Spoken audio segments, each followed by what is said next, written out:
निगाह बुलंद सुखन दिल नवाज जां पुरसोज, यही है रफ्ते सफ़र मीरे कारवां के लिए। इस शेर में अल्लामा इकबाल रहमतुल्लाह अलैह फरमाते हैं कि मुसलमानों का रहनुमा वो शख्स हो सकता है जिसकी निगाह बुलंद हो, उसकी बातें दिलों में गर करने वाली हों और उसकी जान सोजो गुदास से भरी हो।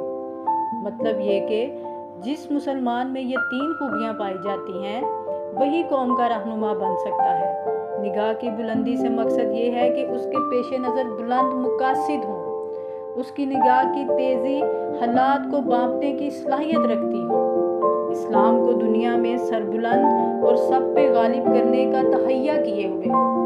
सुखन की दिल नवाजी का मतलब ये है कि जो कुछ उसकी ज़ुबान पर आए वो सुनने वालों के दिलों में उतर जाए, वो किताब व सुन्नत के मसाइल व अहकाम से बखूबी वाकिफ़ हो, इन्हें जहन में बिठाने की महारत रखता हो।